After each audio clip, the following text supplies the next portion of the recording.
Hello, everybody. It is just Irisu, and I'm here to tell you today, before we start, in the interim, while I have been working on this interview, Feyral has decided to go by she, her pronouns. So, the remainder of this interview, if I refer to Feyral as he, him, that is because at the time, it was before she made that conscious decision to do so. So, yeah, I've already talked to her about it. She understands. She says I'm still good to upload the video. Regardless, thank you for watching, and if you do please like the video and subscribe if you want to see more. I will be releasing these more frequently, so I hope to see you soon.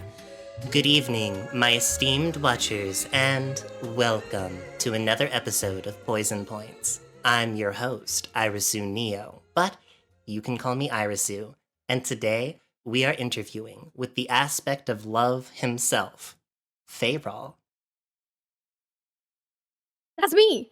It is indeed you. Hello, Faye. How are you doing today? I'm doing wonderful. How are you? I am admittedly quite nervous because, well, I've been waiting for this interview for a long time, and I was very excited when you said yes immediately. I've been waiting. I was like, I applied a while ago. I was like, I was like tapping my little fingers together. I was like, I wonder if I'm going to get asked. And then you did. I was like, fuck yes. Let's go. A lot of things happened between then and now. I had like a bit of a falling out with myself, you know how that goes. We are here today finally interviewing with you. I typically like to start off these interviews with a question, but since we are on a new platform on YouTube and Spotify, why don't you go ahead and introduce yourself? How can we find you and all of that stuff? Yeah, so my name is Feyral Starweaver, as Iris said. I am the Aspect of Love. I stream on Twitch and I shitpost on Twitter. I spend a lot of time with my community in Discord, but the best way that you can find me is over on Twitch at twitch.tv/Feyral_. That's why some people call me Mr. Underscore. Yeah, I noticed that you were at least search banned on Twitter for something. I don't know what it was. Yeah. And I was like, is Feyral taken? Is that why he hasn't had, he doesn't pop up for me when I immediately search? And it's still underscore on Twitter, so. Yeah, I'm Feyral_ on Twitter. I'm currently search banned because I changed my username. Oh my God, really? Not my Twitter handle, but like my name that pops up. I'm assuming that's why I'm search banned, because prior to changing it, I wasn't search banned, and I haven't done anything egregious except for shitpost, but they're all harmless. You know, they're no way I got search banned for saying cock and ball. You know, there's no way. I have been search banned for saying worse, I think, actually. Maybe. I said prawn once in place of porn, and it still search banned me. So what? Oh my God. Yeah. I mean, I've been banned from Twitter before. Oh really? Yeah, it was I told a transphobe that I hope his face meets a cheese griddle. And that was wishing harm on a person. And I served my time. Haven't threatened anybody since, and I've done my best to, regardless of how frustrating it is to see stupid fucking people online, I try my best to not engage with it, because all it's gonna do is get me search banned or get my whole account banned if I tell them what I really think. The mental image of you, because you make it sound like with you serving your time that you actually took his face and slammed it into a griddle, and that's why you were banned. I thought about it actually, because I mean, here's all I'm gonna say. If you're a fucking idiot online, if you say horrible, horrendous, mean shit to other people, maybe don't put your location in your bio. Maybe don't have where you go to school if your whole thing is being a transphobic shitlord. And maybe don't live only 30 miles from me. Amen. Amen. It takes a lot of restraint from trans people like us. I mean, I didn't have any actual desire to hurt this person, but it was actually quite recent. I had an influx of just really hateful shit on Instagram. And there were a couple people like saying like, "Oh, I go to college here," and the desire to just screenshot that and send it to their college and be like, "What are you gonna do about this? What are you gonna do about this person that it goes to your school, a liberal arts school too, by the way? Like, what do you think that your school likes this? Do you think you could be smarter about being mean to me online? Maybe put some effort into it. Damn." And not that we're condoning this today, not, but you should definitely like somebody else out there, baby. Just the hypothetically, theoretically. See, that's why I use it. Hypothetically. It Yes, keeps me safe. hypothetically. Yeah, yeah, yeah. I dropped my stem toy. Oh no. Oh no, it's orbular too. So it's gone. Ah, It's gone. it's gone. It's okay. I got it. Okay. All right. Let's get on track. We got this. So, My bad. question from our last interviewee. They are known as Shifting Shobra, and Shobra wanted to know how long do you think you can stay in character for, no matter what, if you do stay in character or you do have a character that you play up? So I don't. I'm very much always just myself. But I actually think that I can answer this question in a different way. I try my Okay. best to keep any sort of like personal anxieties or anything like that. I try my absolute best to keep it off stream. And I'm not good at it. So I'm going to say maybe 15 minutes. 15 minutes total? Maybe Okay. 15 minutes. I've done pretty good. Recently I've done pretty good. I haven't talked about any shit that's going on in my life. I've just put on a good show and probably a week then. At most 15 minutes at the very least, a week at the very most. Okay. I also thought about this when Shobra asked, like, because I put on a character sometimes. I like to get very Mhm. evil and such, but how can I apply this in a different direction? I keep up a character at work all the time. Like that's kind of what I do. Oh That shit.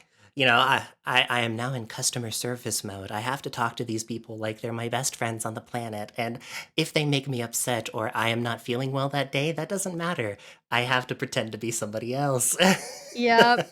Hey guys, welcome to Red Robin. My name's Faye. I'll be your server today. Oh, okay, then if that's the case, years of my life. I'm autistic and I'm trans. 25 years in the making. There you go. 25 years of staying in character. Oh, it's so sad. Yeah, I don't mind. I think it's quite entertaining. Because maybe this is just like me huffing copium in my life, but it kind of feels like putting on a little play, like a secret play. Like you're tricking them. Like, "Oh, I'm so clever. They don't even know that I'm a man." Like I'm so good at this. I'm so good at this role that they think that I really am.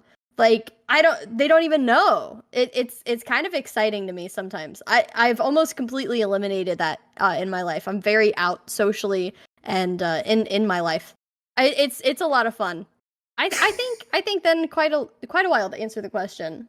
Long time. So, uh, in dealing with real personal stuff outside of like playing up a character or even like being a D&D character, for example, it Mm, varies widely depending on that context. But okay, yeah. I see you. I see you. And I think that Shobra will really appreciate the answer to that question because uh, the interview's not out yet for you or anybody. You can't see it now, but Shobra is always in character. And for our interview, he broke character just to talk to me a little bit more personally behind the scenes. Wait, that's so cool. You're so lucky. I can't wait to watch. Yeah, he is a like was a theater kid and aspires to do that as like part of his job and his future, his dream is to always act in a way that like he gets to play up a character even in casual conversation, even in Discord calls after stream. And he Mm. admitted he can't do it all the time. He's got a limit of like 3 to 4 hours maximum. But the fact that he does it in the first place is really cool to me. And part of the reason why I do shows like this, like Poison Points, is to talk about that kind of stuff. So, Yeah. but before we get into your lore, because I know that you have new lore and a new model debut, everything, the whole shebang, I need to know what was the turning point for you to become a content creator and not just being a VTuber? Um, okay, so man, that's such a hard question because technically I've been like a quote unquote content creator um for a long time. But if I'm gonna narrow it down to the nitty gritty, what was like the moment? I had oh god, okay. Cringe is dead. Cringe is dead. I say this while still cringing at myself. Um I used to be very active on the Warrior Cat forums. I was very much unaware that I was trans. Very my egg had not cracked. Um, and I wanted to start up like this um podcast. Oh god. For the Warrior Cat Forum news. And I did it and it went over pretty well. People were excited for the next episode and it was a lot of fun, but I didn't want people to know that I don't know why, but I was like I don't want them to think I'm a girl. So I made this whole alternative account where I pretended to be this guy, my cousin. I pretended to be my fucking cousin. Um, and that cousin, quote unquote, ran the Warrior Cat Forum news. And so I had baby's first voice changer, just horror. It sounded like shit. I went to Audacity, I pitched it down, and I made this Warrior Cat Forum news podcast. And then from there, I was like, wait, I like this. Not all of the voice changing and everything like that, but I like the idea of making something that somebody goes to and it positively impacts their day. A lot of people on the forum were talking about how, oh, I feel like, when I get grounded or when I'm busy with schoolwork, I miss so much that happens on the forum. So every week I would put out, here's what's happened. Here's who broke up. Here's the books that are coming out. Here's the big updates in this cool role play that we've all been reading that nobody pretends like they're reading, but I know that you're reading it. So here's the update. And I would just kind of summarize and update the things that were happening on the Warrior Cat forums. And people liked it. And it made me feel productive and special to make something that improved somebody's life, even if it was just warrior cats. No, that's entirely valid. You don't have to feel cringe about that at all. I know it was a long time ago, but It was like last month. What are you talking about? oh yes, yeah, 100%. You still do it to this day.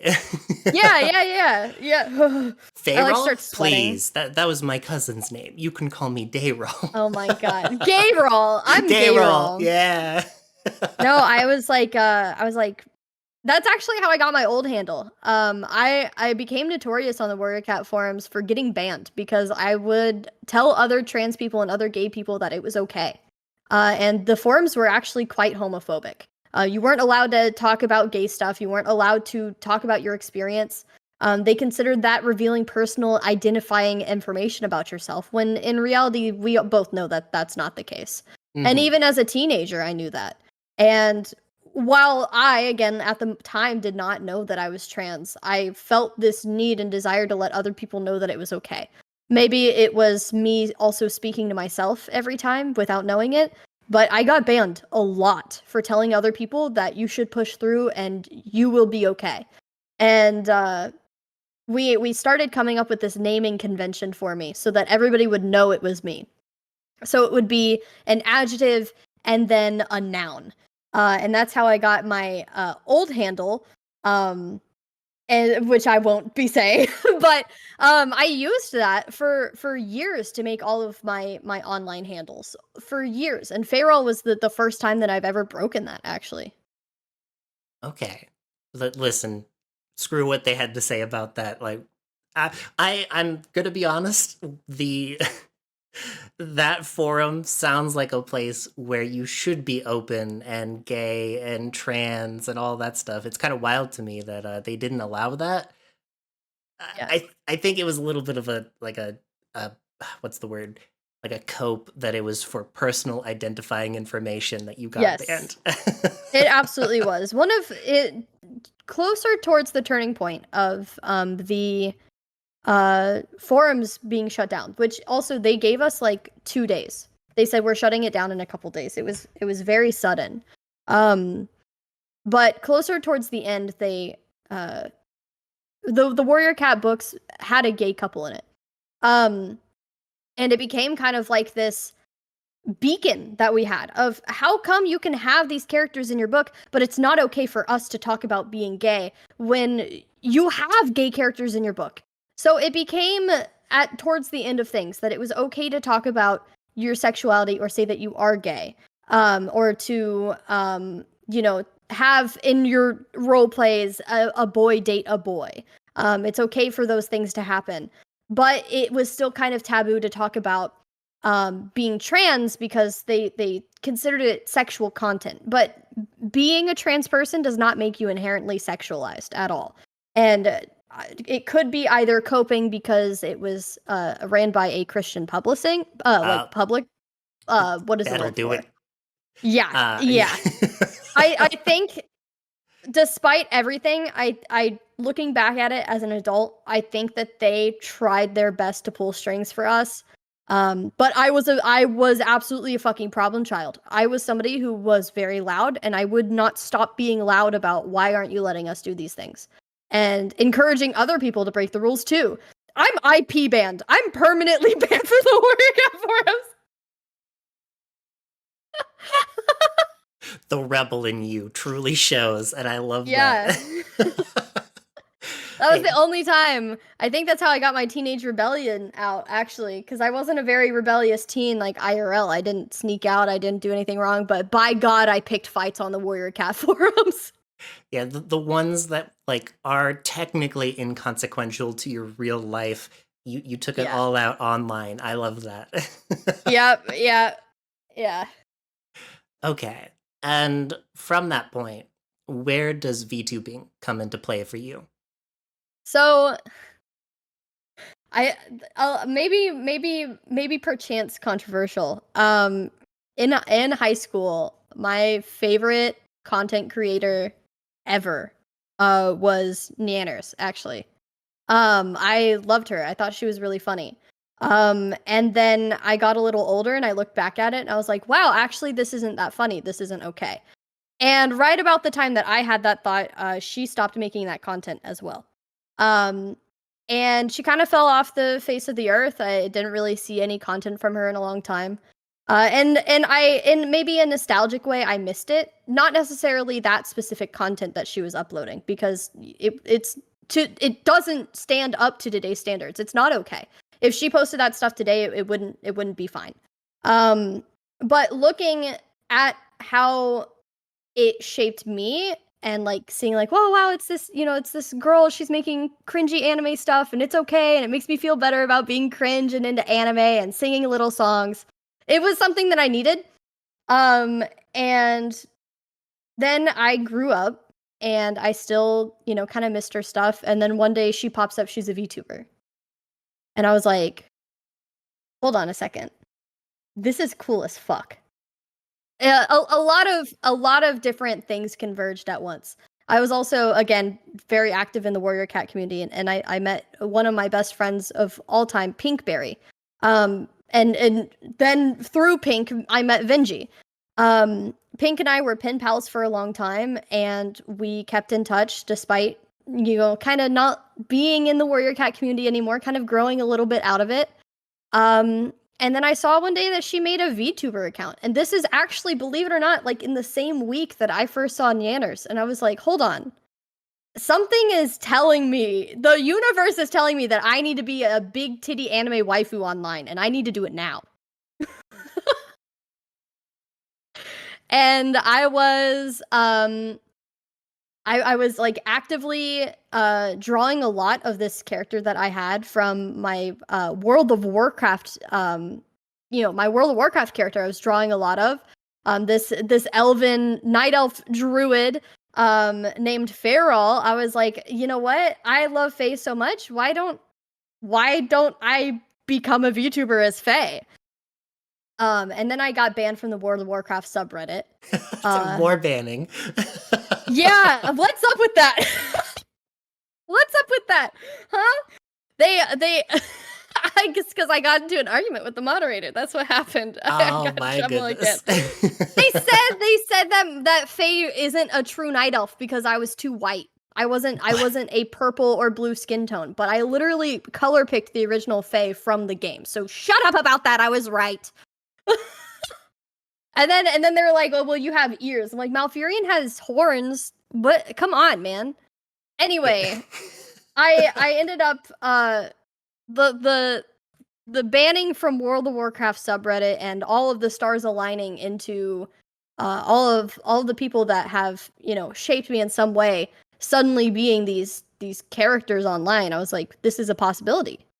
I can do this. I had streamed previously as a facecam streamer because I used to make spicy cosplay content, and it was miserable to have my face on my Twitch stream because there was a constant pressure to either sexualize myself or to just be pretty in the way that they wanted me to be, and I hated it. I couldn't be funny. They just saw tits, and I understand that to some degree that's what people see with this model too, but they couldn't see they only saw my great big bouncing personalities, not my actual personality. And I missed having, I was like homesick for a home I had never had.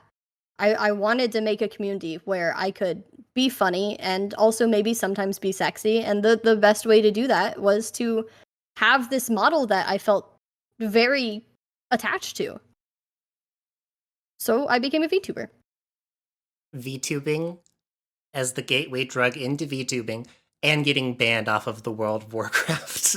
Yeah, I was so mad. I'm still pissed at that. Some of the first Faye fan art I ever received were people drawing me in jail, in Reddit jail.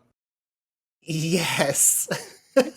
That's how I you know need to you go made a back to lasting Reddit jail. impact. Yes. There was hashtag free Feyral going on. It was so funny. It was such a big fight. I got so mad at them. It was like they were just making these rules because they didn't like my character design when it fits in World of Warcraft universe. I won't go on about that, but Okay. So, speaking of your model, you have a very femme presenting model. What was the decision to go with that as a trans man rather than starting out with a more masculine model? there's a couple. And I want to say before, just to give like a preface, anything that I'm about to say I wasn't hurt by. It was a choice that I made to make sure that I felt comfortable. So first of all, I don't have a masculine voice, and I'm also a very feminine man. I love very feminine stuff. I consider myself one of the girlies. I'm very feminine. I was also again very very attached to my Faye character that I had. And there were some changes that I wanted to make him more me. And I also, people knew Faye as she, her, and so for a while I didn't correct anybody. I didn't know how safe VTubing was going to be for trans people. I didn't know how safe the internet would be for trans people. Around the time that I first started, being on the internet, in this way, in this new kind of era of me, I wasn't super confident in being out. I wasn't very good at making friends. I surrounded myself with people not because they were good people, but because they were there. They were something to not be alone. And I didn't correct them when they misgendered me because I didn't know how much it mattered to me. And slowly it started to matter. And slowly I started telling people and just kind of coming out. And that's about the time that I started VTubing, was the time that I was very slowly rolling out and testing the waters of telling people who I am. Although I had known for years, at that point I had been out socially to the people IRL for probably 6 years of my life. And slowly people I would come out to one person and I would come out to the next, and slowly I look around and I'm not alone and everybody sees me as me. Um, However, when I think of me, I do think of Faye, of this feminine model. The first original Faye piece of art that I drew, I took a photo of myself and I traced over. Um, because I am not medically transitioning. I don't want top surgery. I don't want bottom surgery. I probably might not even go on T because I like my voice. And I also don't want facial hair in places that I don't want it. And I know that I don't get to choose. So I'm very happy with my body. The only thing that ever gives me dysphoria is how other people see it. Um, and I didn't want people to see, I didn't want to have to defend myself. I think that's the best way to describe it, of why I initially chose a feminine model. Because at the time, who I was in my life then, if I had a masculine model and somebody came in and they said shit about my voice, it would have hurt. And by giving them what to expect, me making very it's a very I behave the way I look. I'm gonna be honest. I think when you look at me, you know what you're getting into. And by giving a visual representation of kind of who I am, it made it easier for me to handle when people said stupid shit. And now, people's questions don't hurt. I'm very good friends with, Noelle, and Noelle's asked me a couple times, she's come on a couple times, quite a few actually, and we talk about just kind of being trans in the online space and how it feels and how it is to handle shitheads in chat. I've stopped assuming malice when people ask me stupid questions. There's a good chance, especially in the VTubing sphere, that regardless of earlier I said that I'm not really baby's first VTuber, I've realized that I am baby's first trans man to a lot of people. And I'd like to think that if I give benefit of the doubt to people, maybe they'll learn something, and maybe any sort of malice that's hidden behind their question will leave. And having a feminine model and using he, him, and everybody calling me cat boy, and everybody treating me like a masculine person, because I am, honestly really opened the gates for that. And it's been wonderful. The choice to swap to a masculine model was actually something I made impulsively. Really? Yeah, my friend Mirrodin saw a free a pay to use model that just had gorgeous art, and I was like, oh my god, this is gorgeous. I would love like a 2D model like that. And then I looked at their shop and they had a cat boy with white hair and a very cute face, and I was like, scoop, and I bought it. I wasn't expecting that, actually. Yeah, I bought it. I was like, you know what? It's $28. Let's see if I like it. And I put it on and I was like, oopsies. I like it a lot. Here I am. Here I am. And I spent a lot of time. Yeah, it's not a custom model. It was $28 actually, and you've seen it. It's insanely good. Oh yeah. It's a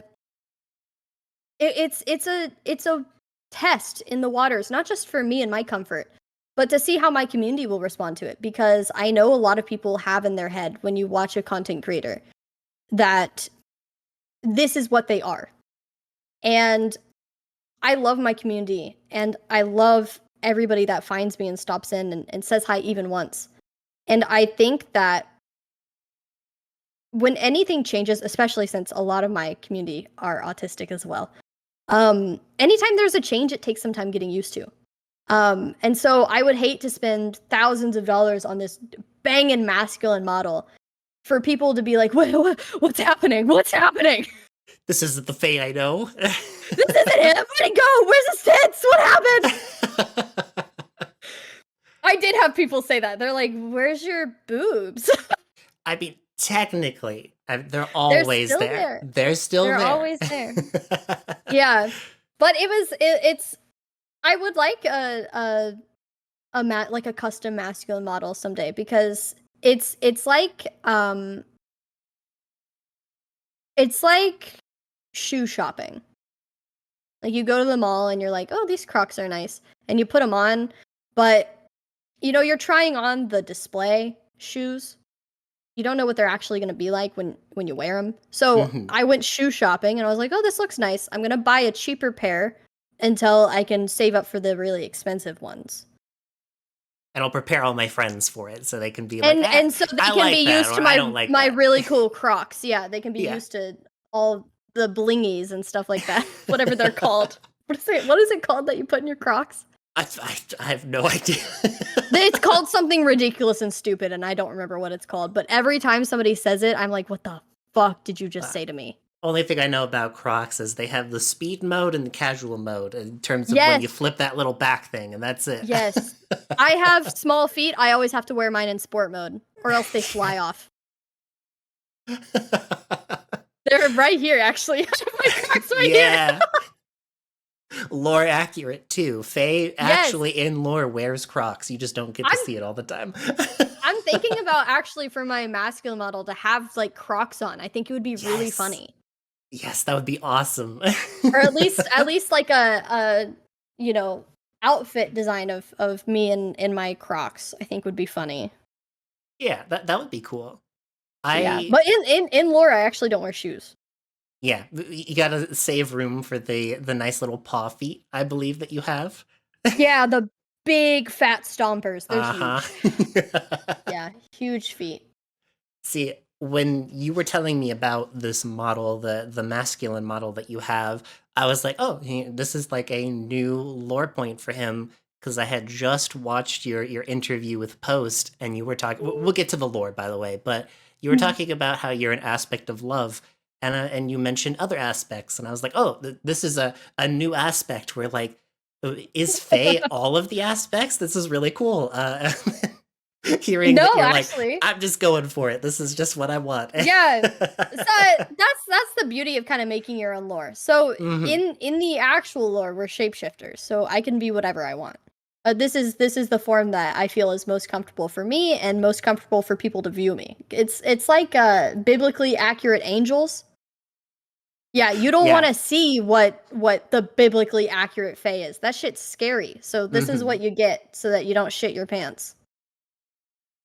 And to touch a little bit earlier, because you were talking about how you don't want to, like, you feel comfortable in your body, and this model is also an extension of your body. I just want to say, you mentioning that makes me think about how we always talk about, sorry, we're going to get a little crass, a little lewd. I'm excited. We always talk about the gawk, we worship the gawk and everything like that. But what about the man boobs? What about all of that? I just full sent into boy pussy, and you're like, I know, but I don't ever see that. Whoops. That's something you don't ever really see, at least not in the spaces that I'm in. I don't see any of that being talked about, or the word in my mind is worshipped, because people do worship the gawk like it's a holy symbol. But I don't know. It feels like a strong form of representation to, this is your body. You are a man, but this is your body. You own it. What you look like really doesn't define how you feel at the end of the day. I've when I was transitioning for the first time and, like, learning about all that stuff, I had it in my head. I have to trim my nails. I always have to have them painted. I always need to be shaved. And then when I got to know more trans people, I realized that it's an energy. You carry an energy with you. My voice, I don't think I sound very feminine, but so many people have told me that my energy alone, they never would have guessed that I was trans, and that, like, yeah, let's go. But let's go. I actually, go ahead.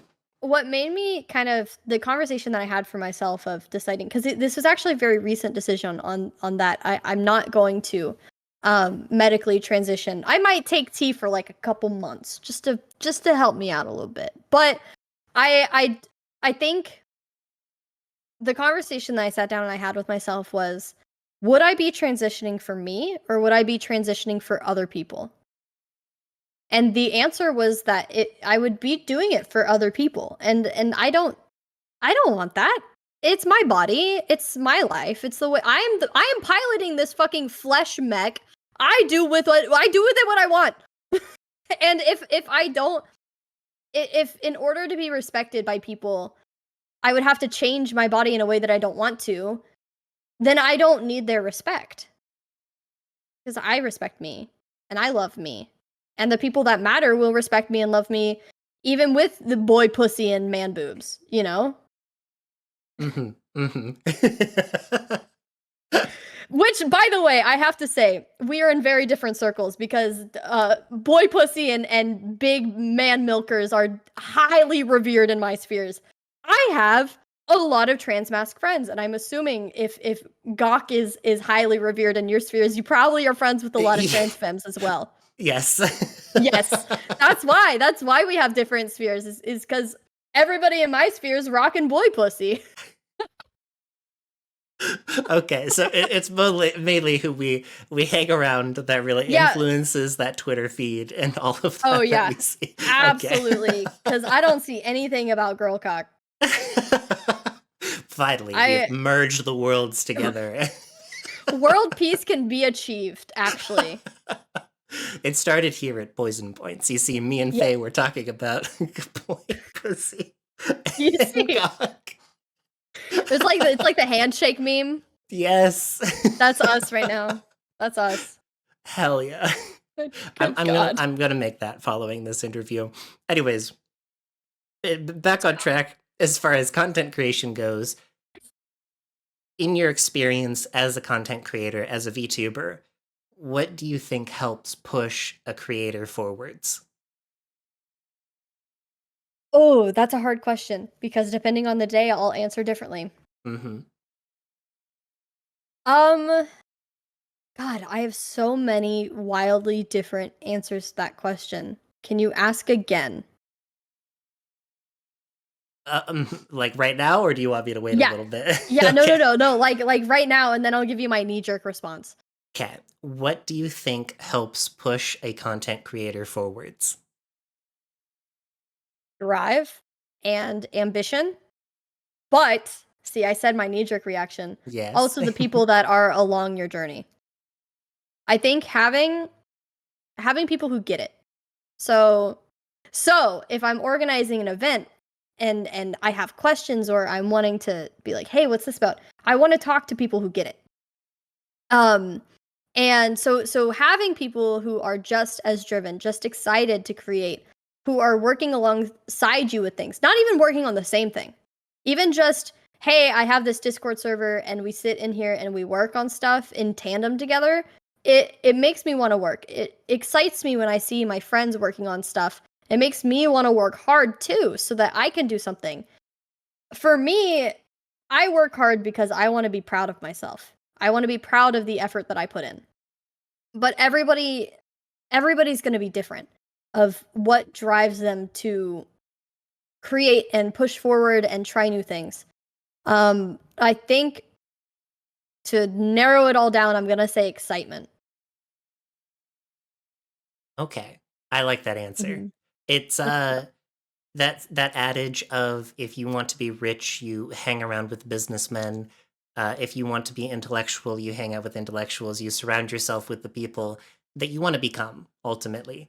And I like that. That's a very good piece of advice. But on the flip side of things, based on what you've experienced, what should content creators avoid? Oh, fuck. Don't compare yourself to other people. Really just don't. Because once it starts, it feels so suffocating. And there is a natural, because this is my job. It's been my job for almost, almost, a little over a year and a half. I've been very thankful to be full-time. There is a numbers game to it. If you want it to be your job, there is a numbers game to it because you have to look at that stuff because it's your job. There are things that you have to care about that you wouldn't care about if you weren't doing this for a living. Don't let it consume you. Don't let it take away the thing that drives you. And if the thing that drives you is excitement, if you get scared every time you look at numbers, you need to figure that out. You need to get a healthier relationship with it. Take a break, reframe your mind, figure out a way to make it that it's not going to be so scary for you. Just don't compare yourself to others, because the second you do that, you're already done. You're already not going to do it. Yeah, I mean, everyone's different in their own way. You're not going to be another Nyanners or even somebody within your own circle. You can't be them. You have to be you. Right, yeah. You focus in on your content and what you make and improve. You look at it objectively, however you want to do it for yourself, but you cannot be somebody you are not. Right. And I also think that if you're going to, this might be a hot take. I have a Go lot for of it. those. I think maybe I should rebrand myself to a villain, actually. Yes. Yes, more of us. Join the dark side. Let's go. I think that if your intentions of getting into streaming is to be rich, be famous, or to be the next, like, for me, if I had the idea of, oh, I'm gonna be the next Neanders, I've already failed and I should just quit. You shouldn't get into it to take somebody else's place, to be somebody else. You should be you. And what do I bring to the table? Well, I think maybe I could be like a mix between this and that, because I have a personality trait that this famous streamer has, and this, and whatever. But just fucking do you, man. I don't know. Don't get into it to be the next someone else. Get into it to make your name known. To be you. So I don't know if that makes sense. I get it. I get it 100%. You get it? Mm-hmm. Okay. Yeah, that's actually something that I wrestled with myself, and why I took a step back from what I was doing, because my focus was, I have a job, I work 45 hours a week, but my dream is to like be done with that. I don't want to do that anymore. I want to be a content creator. So I put another 40 hours into content creation, and then I had nothing for myself, and I started feeling like I was no longer me. I was just putting on a face to get through it and just whatever needed to be done. And that was it. That was when I was like, I can't do this, because this is art. We, as creators, we create, we have fun. And if I'm not having fun, then what is the point? Because now there's nothing of me inside of my content. There's no joy. Even though I do scary stuff, I make scary things, there's still no me in there anymore. Right. Yeah. Right. Yeah. I would say. Oh, go ahead. Oh, go ahead. Yeah, you go. You're the interviewee. Okay. I would say also, in terms of like starting your stream career, or even just kind of taking a refresher. Another thing that I think a lot of people get themselves caught up in is originality. They're like, I strive so bad. I want to be original. I want to be the first person to ever do this. I want this. I want that. I think so many people put this focus and idea on originality that they lose themselves. This desperation to be the first person to do something or be unlike anybody else. When you boil us all down, so I mean, like, let's say, what are some popular famous VTubers? Let's boil down Neanders and Iron Mouse, right? Mm-hmm. Okay. Pink VTuber makes songs. That's both of them. That can apply to both of them. But they are so very widely different people. Mm-hmm. So if you're like, oh, I want my categories that we've just boiled down, if I want those to be so original, you're going to lose yourself, because it's okay to do stuff that other people are doing. It's okay to not constantly be striving for this idea of like, oh, I have to be so unlike anybody else. Just be who you are. Make the things you want to do. Like, for instance, oh, I want to do this song cover, but I've seen a couple other people do it. Just do it anyway, man. Because it's like the phrase, oh man, somebody already brought a chocolate cake. But somebody out there is gonna be like, oh man, 2 cakes. This Yes. is awesome. 2 cakes. That rocks. That's really good. I like that advice right there. Yeah, when you like think about it, I don't know how Neanders is. I haven't watched her in a long time, so pardon me. I won't speak on her behalf. But as far as Iron Mouse goes, a lot of people can relate to her and her journey and her Yeah, struggle in being a content creator. She is all of those things, all of those categories that are boiled down, but her personality makes her mhm, completely different from anybody ever. And that's the exactly. same thing for everybody else. Even small VTubers out there, like maybe someone who's watching this or I've had on before, they always bring something new to the table. I've never had an interview that goes exactly the same. Like if that proves Mhm. anything, it's right there. Yeah. Okay, okay, I like this. I like this. I have a question. This one is a recurring question from Space Buffoon that I like to ask all the time. If you could have yourself represented in any form of media, what would it be? And this media can Ooh. be as far all the way to you want to be a brand food, like you want to have your face plastered on bottles or something, or you want to be like in an anime or a manga. Okay. Ooh, that's hard. Um, I talked about this with Post. I actually have like a full like 6 season anime plot for my lore and shit. So I'm not gonna say an anime this time. Okay. I think I'm gonna raise the bar. My ass wants a musical. Really? I want a musical. Yeah, Okay. How many that would be songs would cool. be in this musical? What's the length? What's the theme? Sorry, these are DM questions. I ask my DMs all Oh, the time. those are well, I'm having less confidence in my answer now because I don't know. Let's see. Maybe we'll go back to the anime. No, I think I'm piecing it together. Musical, we'll do hmm. you, There's you gonna don't have to be answer the number of songs. What would your main theme be, at least? well, love. I'm the aspect of love. There we It go. would be yeah, it would be about love. How would you like to present that love? That goes into lore questions. Oh, okay, that's fair. We'll get to that then. Okay then.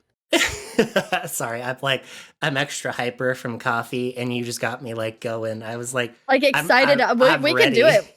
We can talk about the musical. We can. I'm excited, I'm kinda thinking about it now. Here, we'll Lots we'll of give songs. a few questions, and then we'll get back to like the lore, and we'll start off with the musical question, how The you would do it musical. in lore. Okay. This question is kind of like an opposite. This is like going completely different direction. If you were not Feyral or an aspect of love or a catboy, what would you be instead? Okay.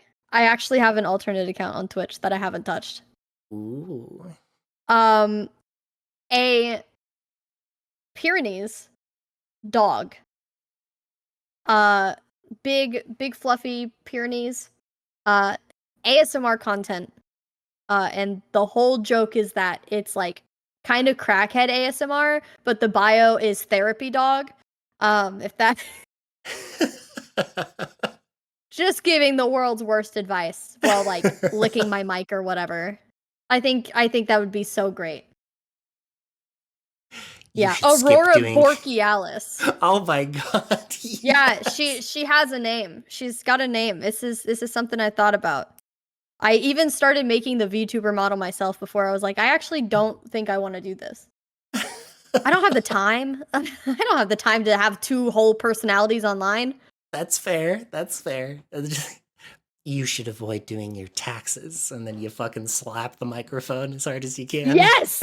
Yes! That's exactly the type of shit I was gonna do. And anytime I talked about it on stream too, I was gonna be like, it's gonna be like my ASMR stream. It's gonna be like really serious, like soft. And then I was just gonna hit them with just the most unhinged shit they've ever seen. Is there ever a chance that we might see this someday Like this is what you moonlight as occasionally, like once a month. Yes. Yes, there is a strong chance if I somehow get to the rich and the famous, I'll get a whole fancy model for Aurora and you'll get the most unhinged ASMR in the world. Metal pipes. ASMR metal pipes falling. Cute dog girl beats you over the head with a frying pan type shit. Like that's what I would Yes. be doing. That's Yes. the ASMR I've signed up for. I'm ready Yes. for it. Oh Take my the cheese god. grater and a chain and just fucking Yes. Oh, that'd be so awful. I would love to do that. That's my deep secret desire is I want to make just the most like horrendous, hard to tolerate type of content known to man. you Like you want have to be to on it like you have to do whippets to watch my shit. Like that's what you want to embody the shit post itself and like reach a Yes. new form of shit posting that the world has never seen Yes. before. I want comments that are people are gonna be like, "What the fuck? People seriously watch this?" And but they've been subscribed for like 9 months. You know that type of Every shit. everybody replies to it like, "Yeah, what the fuck are you talking? Get out of here, fake fan." Get out of here, fake fan. Yeah, it's like my moderator. They're like fake fan. Okay, I love Exactly. that. I love that so much. Oh my god. And to tie it back all together, when you wake up in the morning, you get on the computer, you're ready to do your job for the day and start streaming. I guess in this case, it's your dream. What does it mean for you to be Feyral? That's hard because I don't have like a character. So what it Hmm. means to be me as a person. Why do I wake up every day? Um I want to I had a I I grew up in not a great place. I didn't have a good family. I grew up in a very dangerous situation. And I have maybe this secret selfish desire to be a safe escape for people. Um I want being around me to be something that helps somebody. I don't want to be like a savior. I don't want credit for it. I just want to help somebody have a better day. And even if it's just by being around me, even if it's I think that's also something that is hard cuz I've started to get that. I've started to get people tell me that my streams like are the light in their week. And despite that being something that I want so badly, I don't know how to handle being told that because I just want to make people smile. If I could this is the exact question that my high school English teacher asked me. He for our final we were supposed to write this essay of like what we want to do with our lives. Who are we? What are we and what do we mean in terms of like the grand scheme of being a person? And my answer then is the exact same answer it is today of if I can just make sure that someone stays till tomorrow and powers through, my life is fixed. My life is perfect. When I was a kid, my dad took me to the X-Men movies and I remember crying so bad because I wasn't a superhero. And I wanted to be one so bad. And to make me feel better, my dad told me, like, hey, Stink, you do have a superpower, and your superpower is your heart. And you putting time and energy and effort and love into everything you do is your superpower. And I was like, then I was like, all right, what a fucking cop out. Like, he's just trying to make me feel better. But as I grew up, I was like, maybe this is my superpower. Maybe this is what I can do is love. I can love people. Even when it's so fucking hard to do sometimes. I can give the benefit of the doubt. I can ask somebody how they're doing.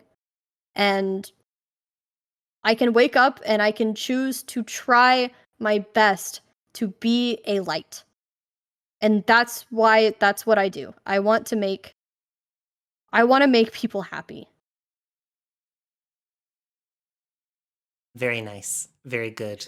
See, I have that question for a reason, and a lot of people think that I usually ask it because it's like, oh, this is the lore podcast. We learn about lore. I'm in character, but when you answer for yourself, I think that that's like super cool.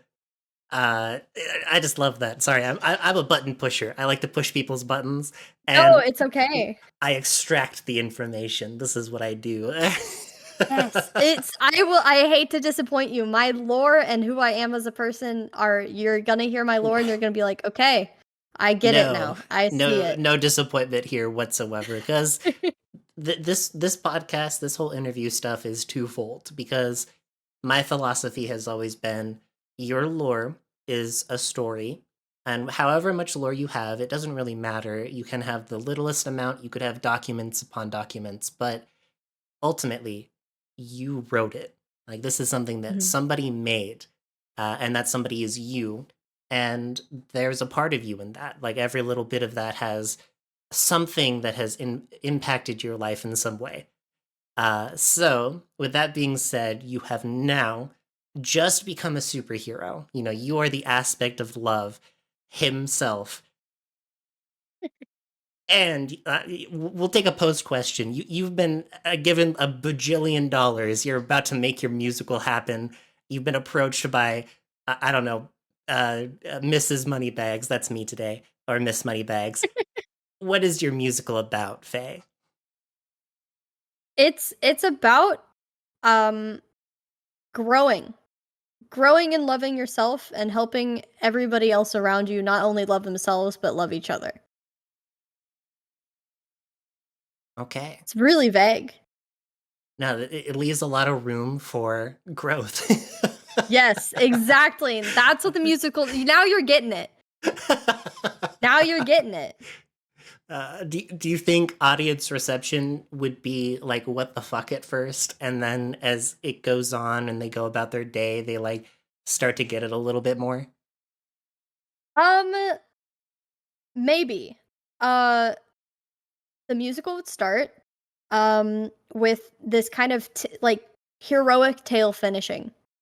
Um we've defeated the bad, we've defeated the evil, and now we're on vacation. It's a couple that have been together for a very long time, filled with friends who maybe weren't friends at first, maybe were enemies and became friends, and it's very happy, and it's the ending.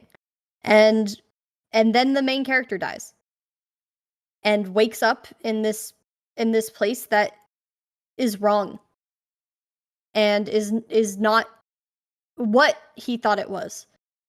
And his friend, who he apparently has known for forever, is worried and looking at him is like, okay, so you're awake. Let's talk about this. And this whole world, these past thousands and thousands of years that he's lived, they haven't been real. They've been this dream that he's had.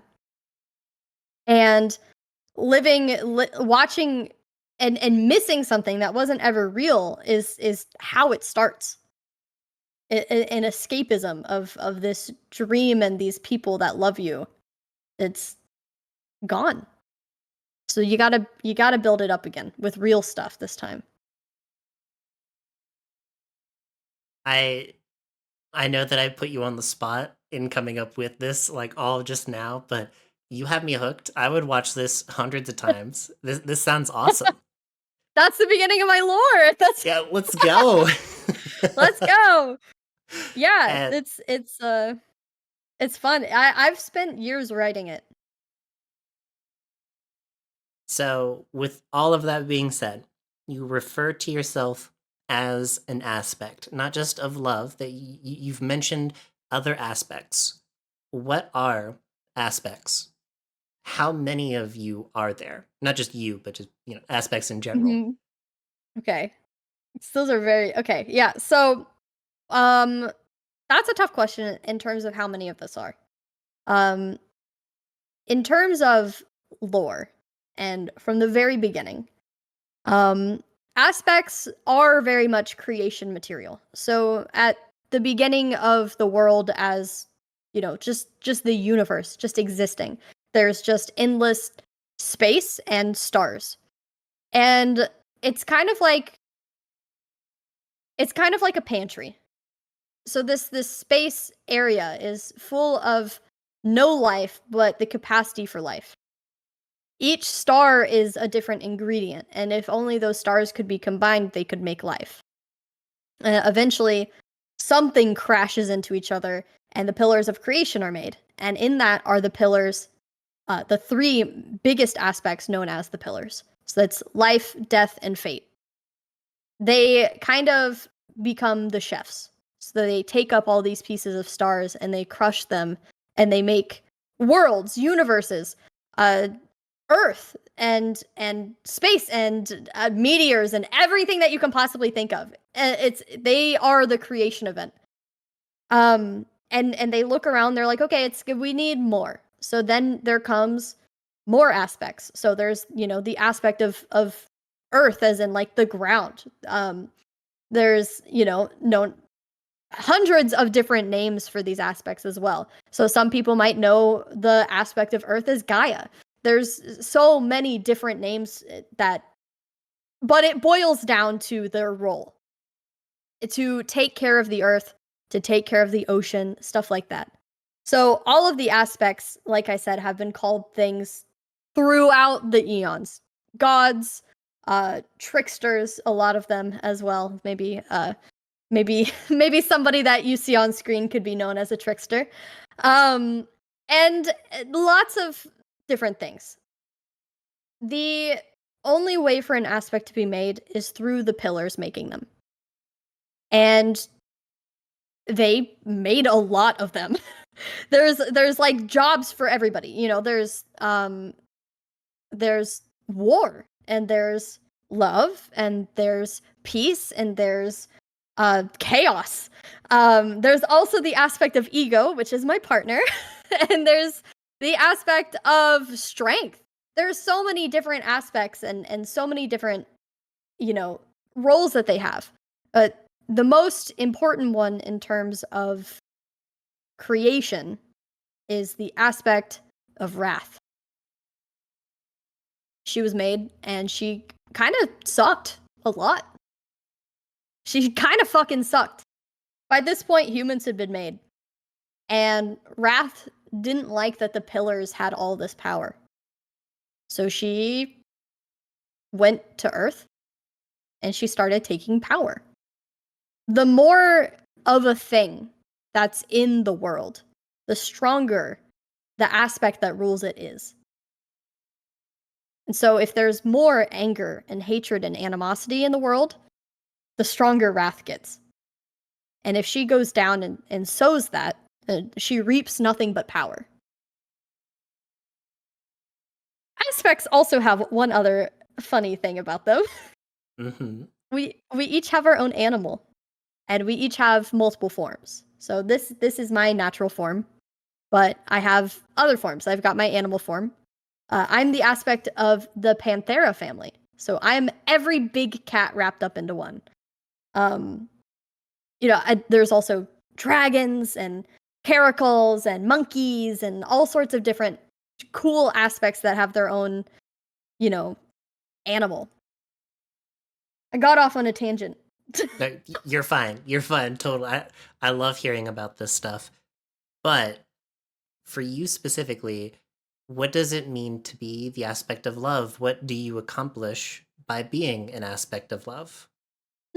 So some aspects have jobs, and those jobs become their last name, which is why I am Starweaver. Earlier, I mentioned that stars are somewhat of a pantry. Mhm. And when humans were created, they were made from Earth and stars.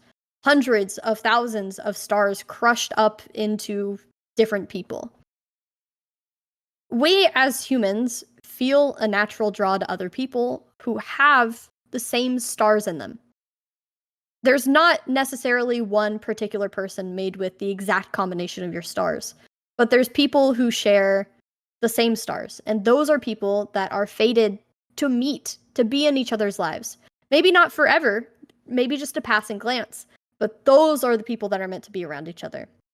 And as a Starweaver, my job is to make connections with people who are supposed to be together, to meet each other. Love Okay. is not just romantic, but it's familial, found family, and platonic, friends, and, of course, lovers as well.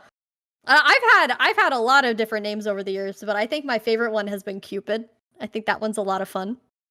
The I don't like the diaper thing though. I just have to say No, that. I no, don't no. fuck with being perceived as a little baby in a diaper. But, I fuck with the arrow. I would love to see that as like some form of art with you firing off an arrow into somebody. Yeah. Oh, whoops. I don't have very good aim, so it's that's why we retired the bow and arrow things, because I kept hitting people that weren't supposed to get hit. We put it down for now. Yeah, yeah. That arrow's long behind us. This I promise I have no malice behind this question. Is it possible for aspects to die? Um, it's possible for them to get so weak that they don't have any sway anymore. Okay. There have been aspects that have disappeared, but we don't know if they're dead or not, and that's why it's so scary. Mm, As long as what they are the aspect of exists in the world, so too will they. okay.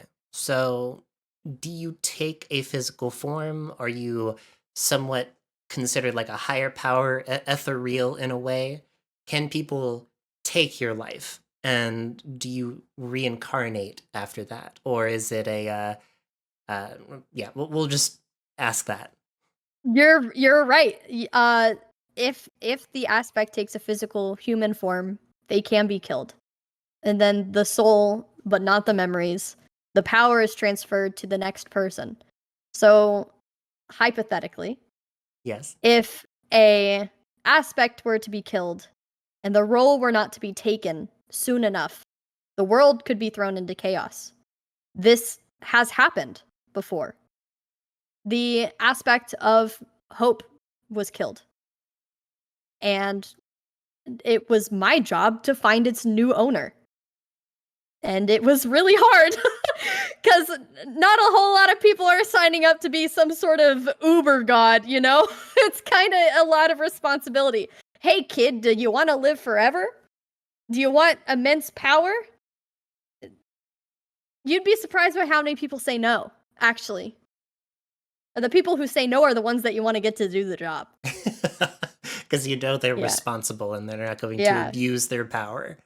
Yeah. Well, to be fair, there's not a whole lot of power that, no hate, no shade, but what power is the aspect of hope going to abuse, huh? Hey, fair enough. Fair enough. The scary aspects, each aspect has a pillar that they report back to. I personally, I kind of report to all of them. They kind of keep me on a really tight leash, which sucks. I'm one of the only aspects that was not made by them. I'm the only aspect that wasn't made by them. Well, that wasn't Interesting. made by an aspect's hand, I suppose, is the best way to describe. The extermination event is, I believe, what they call it, where Wrath went down to Earth and got all of this power from all of the just horrendous shit she started. War, plague, famine. Every person's life that she took, every plan that she set in motion that instilled each other to be so angry at each other that they started war, gave her so much power that it started to ooze off of her, and that formed aspects. It was such extreme raw power that people were born by power dripping off of her. That's how we got strength, ego, war, and chaos, who are all very fantastic people. Uh-huh. Uh-huh. They're very close to me, all of them actually. it's she's something. She's something. Um, but she had her generals. They became known as her generals. Um, raise villages. Um, set them on fire, kill everyone inside. Just horrible shit. And there was one village that the aspect of strength was sent to kill. And he kicked down the door to a building, and he fully intended to take the people's lives inside when he saw a dad holding a child, just a little baby. And in a language that he did not understand, he could tell that the father was begging for not his life to be spared, but for his child's. And strength left them. He didn't hurt them. And it was in that moment that things were kind of set into motion, of strength realizing that maybe my aspect isn't physical strength, but the strength to do the things that are right. He came back later to check on the father and the child, to find that Wrath herself had gone in and killed them, to punish him for his mistake. And the baby was not killed. The dad was. But the baby was glowing pink. And that is how the aspect of love was born.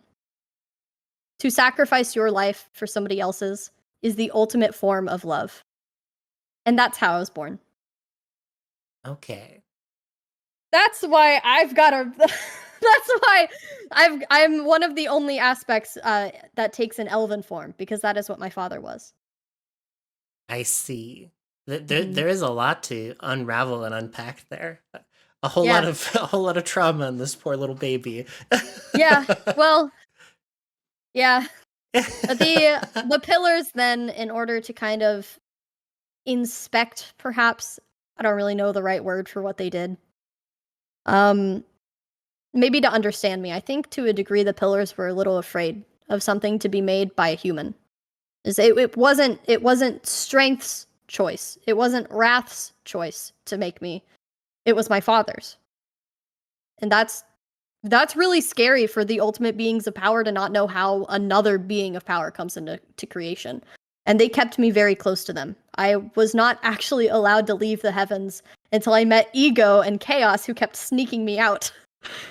I was locked in our castle for a very, very long time, and I was very alone.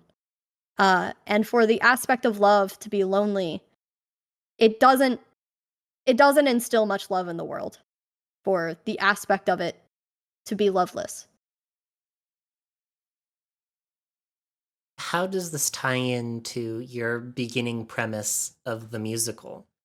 Because you mentioned that well, what I can only assume is this character lived Yes. a false life and then woke up after his death. Mhm.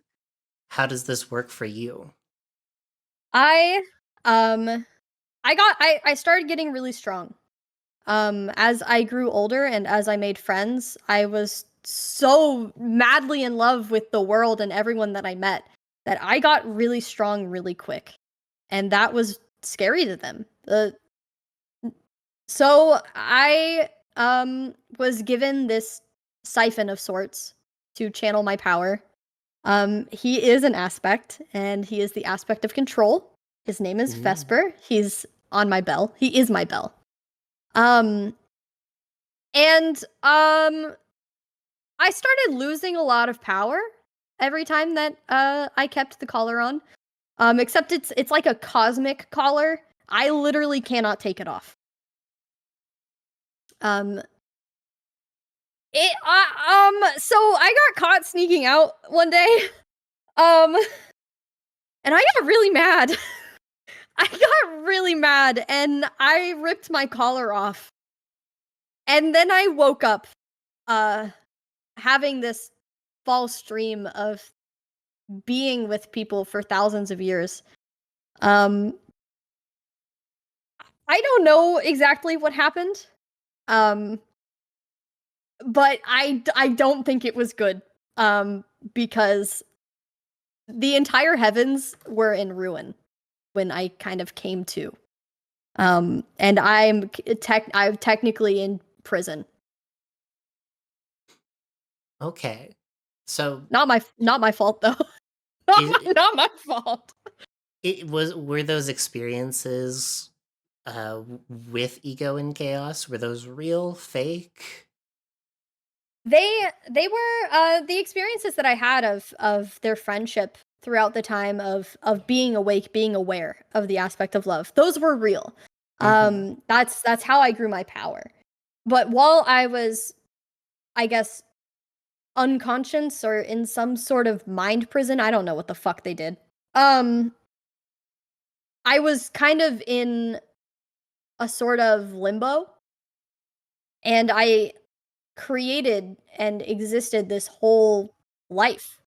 And when it was over, I woke up. Maybe that was my prison sentence, is to live a life that wasn't real.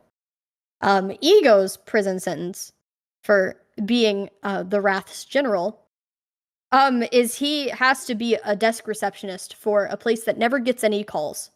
Oh, Yeah. that Yeah. that that is worse than hell itself. Oh my god. Yeah. Yeah. I believe that at one point Vesper also created or did some sort of great crime against the pillars, which is why he is stuck being my guardian in my bell. There is nothing more damning for the aspect of control to have no control over who he is with and where he goes. Is your relationship stable? Is everything okay between the two of you, or He's okay. He's a silly guy. If you ask him that question, he sees me as his pet. I see him as a friend. Um, it's the feeling is not returned. It is not mutual, but that's okay. I'll get to him one day. I'll sneak my way into his cold little metallic heart. I'm sure. I I heard that he mean, has a human form, and that scares me. and you've never seen it before? No, the only people who have seen it apparently are the people that were around before the pillars, but they are not allowed to talk about it. I see. Kind of any information about Vesper has been sort of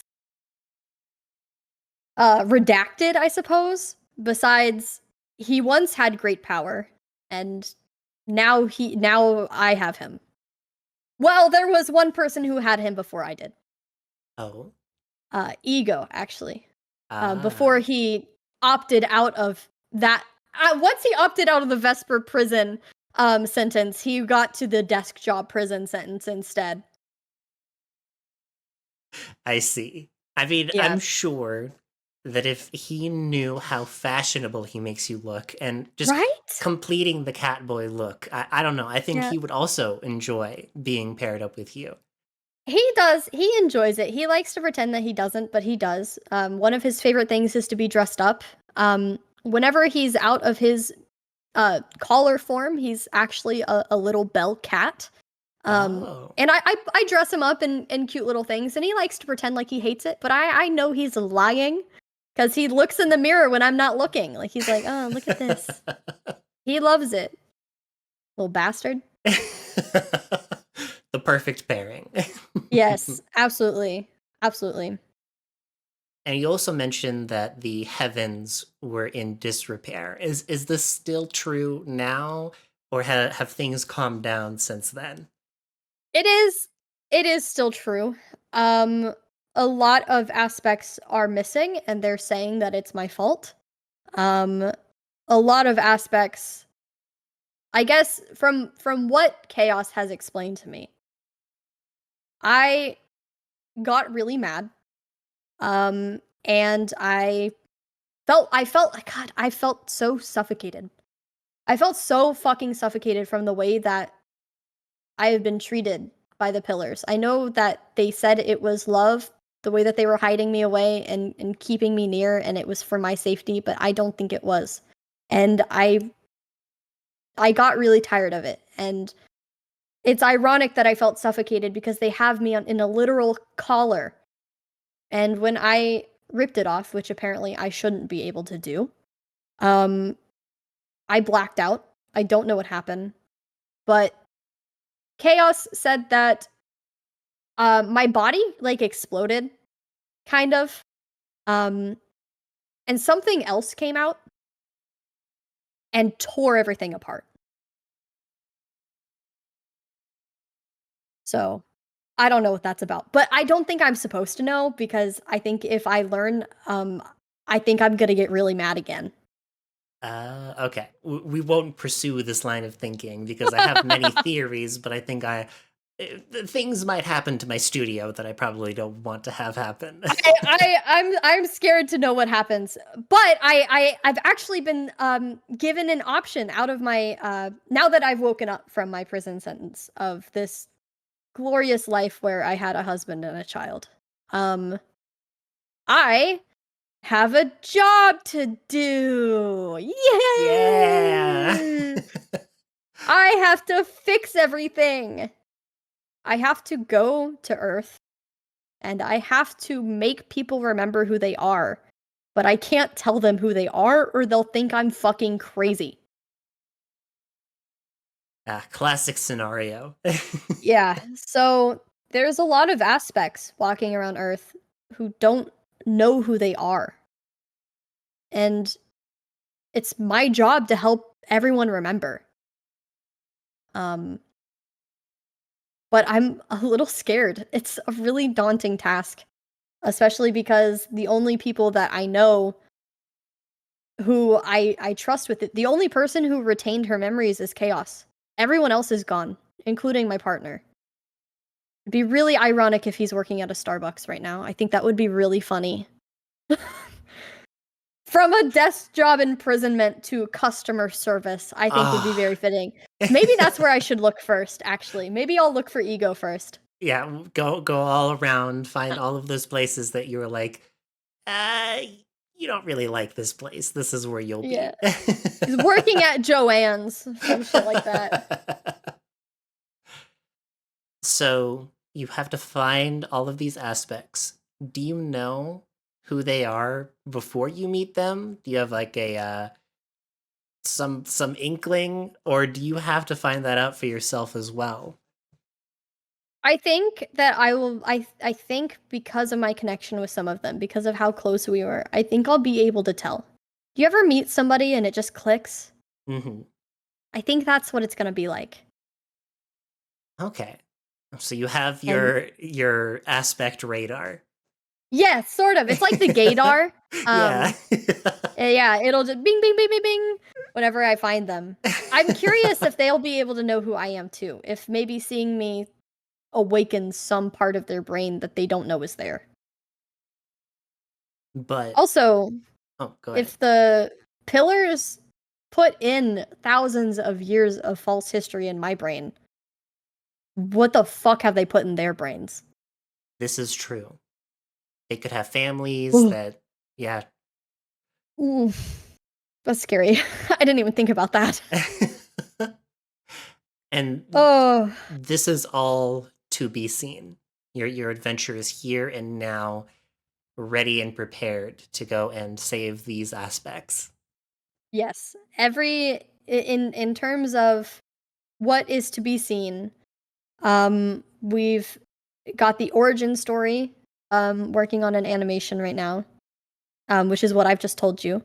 And then each sort of chapter of my story is finding a friend. And so each of those people will have a chapter in my life, not just in my life, but in my actual lore. We'll be able to see what the pillars have put in their head and see them coming out of it and regaining their title of aspect.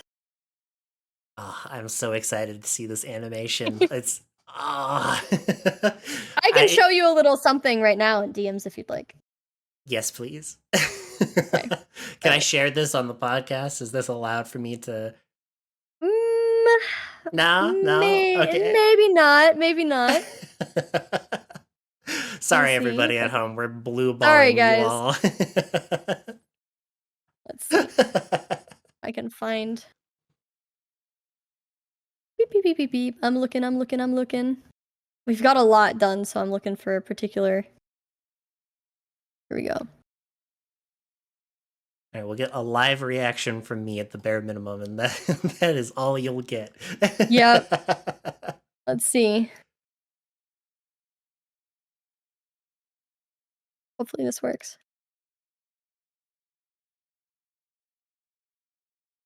Yes. Oh my god. Yes. I eat this. This is the stuff I eat up for breakfast. I'm very excited for it. And I'm excited It's to see this put into fruition. Yes, it's been a very long time. I storyboarded the first. Oh my god, my cat is eating her cat tower. Honey, don't do that. Oh, she's hold on. I'm so sorry. She's eating plastic for fun. Let me just You're fine. I'm We're back. good. Sorry. She's done. I'm back. My god. All right. Well, this is the perfect opportunity to segue into everybody's favorite segment, and by everybody I mean me, hypothetical theoretical, where I ask my guest the most bullshit question that you can imagine. Well, it requires some thought, and there could be some real answers to it, but I'm curious what you'll answer with today. Faye, are you ready? Mm. Hypothetically, theoretically, if you could give your worst enemy a superpower, but you do it with a monkey's paw, what power would it be? Can I pick the consequence of the monkey paw too? Yeah, go for it. Go for it. Okay. Super speed, but your feet are dicks.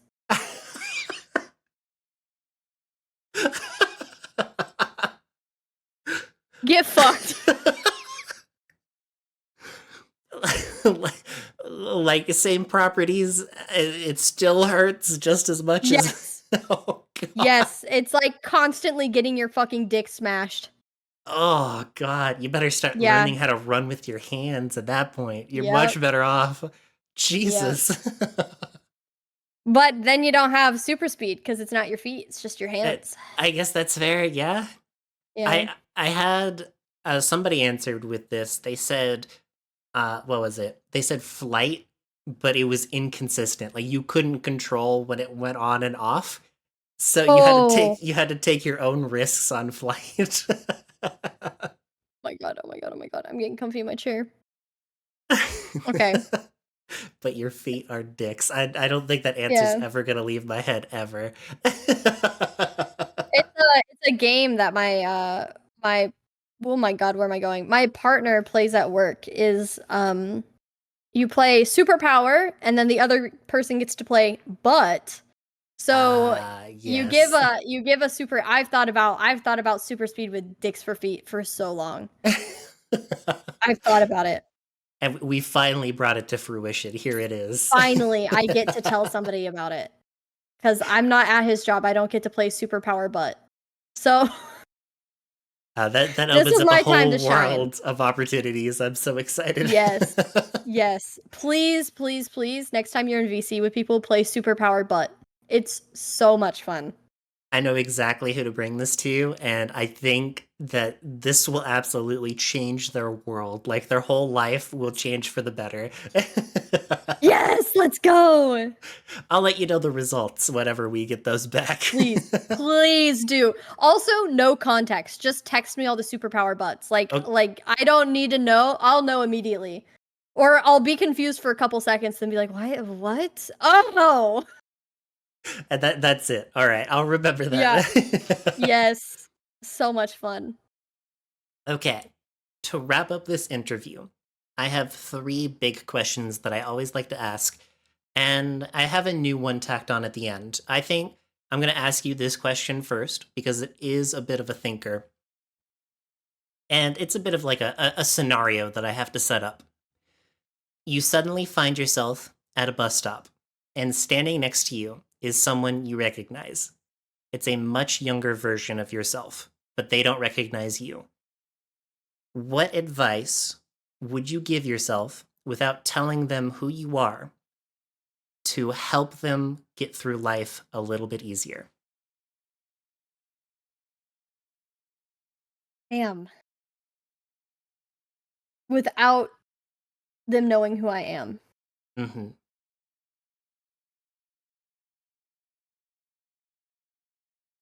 I think I would still just say everything's gonna be okay. Everything's gonna be okay. The things that hurt you, they're not gonna hurt forever. Okay.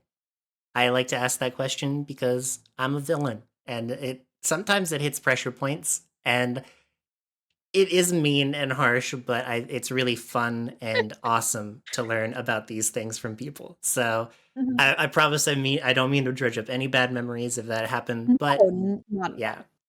all. Okay. Now let's get on to a little bit more of the sillier questions. First of which is, if you were a drink at the bar behind you, what kind of drink would you be, and what would you call yourself? Okay. Have you ever had a snow cone before? Like just the shaved ice and all that, or is it a specific Yeah. alcoholic drink? Okay, then No, no. yes. So, what is what is your favorite flavor of snow cone? Gotta go with strawberry. Okay. Mine is tiger's blood. Okay. So that would be my drink. Is I would have I would be vodka and tiger's blood syrup.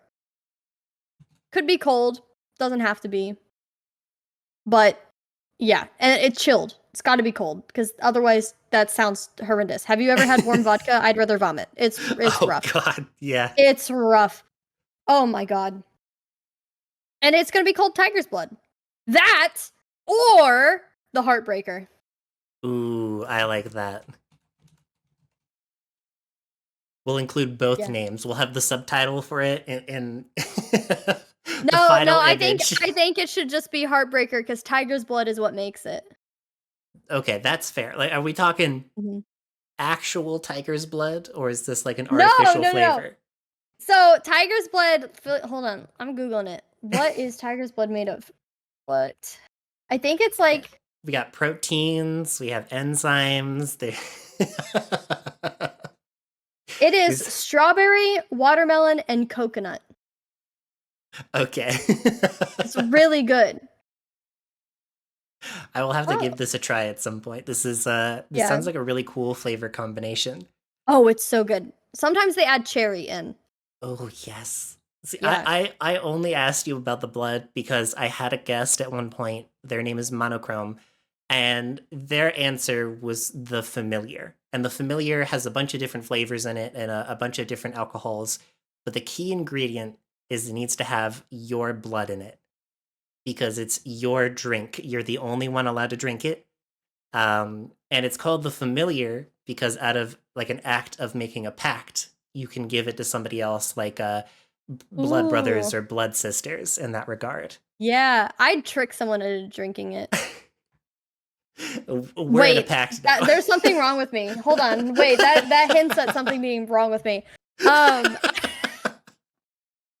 Hold on, hold on. I'm the type of person that goes, "Does this look bad?" And then like I don't know. I'm like always shoving stuff in people's faces. Oh man, this tastes nasty, and I like spoon it into your mouth. I do that. I'm that person. Man, this Technically, this tastes like shit. Take a bite.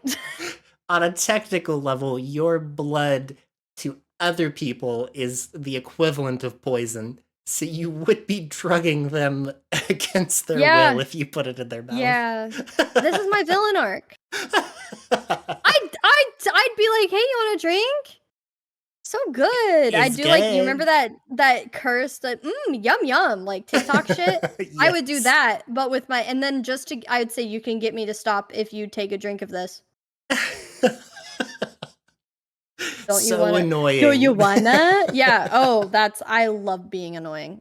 You have no idea. It's like my favorite thing. Just unfathomably annoying. I love it. And I'll T- stop if you drink my blood pack. No, I mean my drink. Have Today a I learned sippy. that Feyral and I are on very much the same wavelength in terms of how we treat other people. Well, yeah. Out of love, out of love. It's Yeah, yeah, endearing. yeah. Yeah, yeah, yeah. It's the want to share it is to share an experience and have a moment together. Not to Yes. hurt you. Never. No. No. Let's this tastes like shit. I want you to experience how horrible it tastes with me. It's a bonding experience, literally. Yes. You All know, right. actually, I have friends that feel the same like need, and they're in a relationship with someone who doesn't feel that need to like share that, right? Hmm. So they've invented this absolutely genius thing called a no thank you bite. So if they cook something and they, with like ingredients that their partner doesn't think they're gonna like, they still take a no thank you bite. It's very smart of like, hey, you put this time and energy into making something. I And know I'm not really gonna like it, so I'm gonna try it with a no thank you bite. okay, like at least giving it one chance. Yes. Unless I it's like something like that. you know that you don't like. Like if it's something like for me, if my partner made eggs, I wouldn't even take a no thank you bite because I don't eat those at all. That's very cute. I might have to implement that for myself at some point. It's good. It's good, especially because I'm very picky because of some like texture issue. Yeah, the tism. You Yeah. know, there's the I've got autism, so I'm a little picky because of that. And then I've also just got, you know, I'm chronically ill, so I'm also picky because of that. So a no thank you bite is a good way to take a small bite and try something without committing to a whole meal and then feeling bad because somebody's made you something and you're not going to eat it. And there So are chances you might end up liking it after that bite. yeah, So then no harm, no foul at that point. Now you eat yeah, it and you're good. yeah. And another part of the no thank you bite rule is you can spit it out. If it's really bad, you don't have to swallow it. You can just spit it out. That's fair. That's fair. Yeah, it's Have good. napkin on standby. Yes, always. Always. I'm a messy eater though. I always have to have napkins on the standby. I actually wiped off my monitor for the first time in I years saw and that the other day. yeah, it was disgusting. I was humiliated. It was Do you know how much spaghetti sauce and Dr. Pepper was on my monitor? My rag turned brown. Ugh. God. What a good impression of me I've left on here today. And we could fix it with the final question. Okay. If you could ask the next interviewee anything, what would it be? Okay. This is a hard one. Oh, damn. Do I want to be niceys or do I want to be meanies? You could do anything you want. Okay. This is a mix between both. Perfect. My question for the next interviewer is, are you happy? And that's it? If the answer is no, the question is why not and what are you going to do to fix it? That's it. That's the question. Are you happy? Okay. This one, because I know who's next, I think this will be a good one. You think so? I don't know who's next. And whoever's next, I'm so sorry. I'll let them know. We'll let them know Okay. about it. Okay. You said it might be someone I know, so now I'm like worried I just bazookaed one of my best friends. You're totally fine. Did I? No, you're fine. I promise. It'd be really funny if I did, though. All right. I might just ask them anyway. With all that being said, that will conclude the interview for today. Thank you, Faye, for being on here today and taking the time out of your day. There's so many rhyming. To talk with me, to learn a little bit about yourself, where you come from, and most importantly, your lore. Of course. Thank you. Thank you for having me on. I was, like I said, I've been very excited to come on because I'm very passionate about my lore and I love talking about myself. Yes. That right there, that's the chord as to why I made poison points. Like, I figured people like to talk about themselves. Why don't I just enable it a little bit more? Yes. Yes. I love it. I love hearing people talk about themselves and about like the things that they're passionate about. So thank you for giving me a chance to yap. I love to yap. Of course. I wanted to have this interview for a long time. Things got in the way, life happens, but hey, here we are. We've had it happen. We can find you at twitch.tv/Feyral underscore Yes. Underscore. underscore, and pretty much everywhere else on Twitter and YouTube under the same. Twitter, YouTube, I'm actually more active on Instagram than any other social media. So well, in terms of uploads and not shit posts. Twitter is gonna be underscore, TikTok's gonna be underscore, YouTube is underscore, Instagram, 2 underscores. 2 underscores. Okay. Yeah, some schmuck took my name. Damn, what the fuck? Yeah, it might have been me, but I lost my email. Don't worry about it. Hello. Now we are interviewing with some schmuck. Hello, some schmuck. Well, thank you, Faye. Everybody else who's watching at home, make sure you give him a follow. He is 100% worth it. His cover of WAP is really fucking awesome. Oh, you saw that? I was lurking in your stream the other day. Yeah. Absolutely fantastic. If I gotta say this really fast, I went to listen to the original song after I heard your cover of it, and I was like, man, I really appreciate your version a lot more. There's something about it that like Really? resonates. Yeah, I love your version so much better. Oh my god! Thank you! What the fuck? I showed it to someone recently, and their response was, I don't get it. I mean, it's WAP, so there's not a lot to get out of that song. They were just like, I don't get it. This is cringe. And I was like, thank you. Thank you so much. The highest form of praise. Yes. Because you liked it, I'll tell you what the next cover is. Oh, yes. Wait, can I share this with everybody else, or Yeah, you're good too. Red Solo Cup.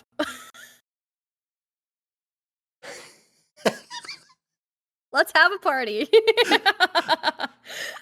And there you have it, folks. And with that, I hope that everybody has a great day, and I will see you next time.